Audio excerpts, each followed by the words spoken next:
शहर का जो AQI होता है यानी एयर क्वालिटी इंडेक्स, तो वो भारत और बहुत सारे डेवलपिंग कंट्री में हमेशा चर्चा में रहता है। अगर आप AQI के बारे में किसी वेबसाइट में देखोगे तो आपको जैसे कि 0 से 50 अगर एयर क्वालिटी है, इसका मतलब वो बहुत ही ज्यादा अच्छा क्वालिटी है, सेटिस्फैक्टरी एयर क्वालिटी। और 0 से 50 जो AQI है, तो इससे हेल्थ को कोई भी खतरा नहीं है। अगर आप कोई पहाड़ी इलाका में चले जाओगे जैसे कि हिमालयास और बाकी ऐसी जगहों पे जहाँ पे पोल्यूशन पहुँचता ही नहीं है, तो वहाँ पे आपको 5, 10, 15, 20 आपको ऐसा AQI देखने को मिल जाएगा। इतना फ्रेश हवा और फिर नॉर्मल जो ग्रीन शहर है जो कि गांव की तरफ होते हैं, मतलब वहाँ पे जहाँ पे बहुत सारे पेड़ पौधे होते हैं, छोटे छोटे घर होते हैं, तो वहाँ पे ये लेवल होता है 0 से 50। और 50 से 100 हो तो इसे थोड़ा सा पोल्यूटेड माना जाता है, लेकिन फिर भी ये एक्सेप्टेबल की कैटेगरी में आता है, यानी एक्सेप्टेबल है। लेकिन अगर जिसके लंग डिजीज है तो उसके लिए ये खतरा है। सोचो कि 50 से 100 में ही खतरा शुरू हो जाता है और अब इसके ऊपर 100 से 150 आता है। और इसमें जो सेंसिटिव लोग हैं जैसे कि सीनियर सिटीजन,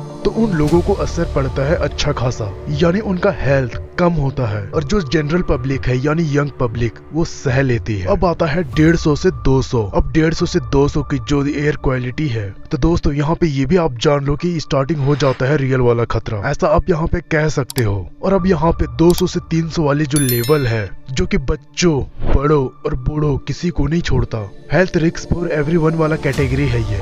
और अब 300 के ऊपर 300 एंड हायर, ये एक हेल्थ इमरजेंसी मानी जाती है। यानी कि दोस्तों अगर किसी जगह पे 300 से ऊपर एयर क्वालिटी सस्टेंड हो, तो आपको बता दूं ये एक नॉर्मल वार्निंग नहीं बनती, बल्कि इमरजेंसी लेवल की वार्निंग बन जाती है। और अगर अभी आप दिल्ली और बाकी कई शहरों का एयर क्वालिटी इंडेक्स चेक करोगे तो 500, 400, 300 लेवल तक का आता है। सोचो 500 क्रॉस हो जाता है, यानी हेल्थ इमरजेंसी का जो लेवल है यानी 300, ऑलमोस्ट उसका डबल।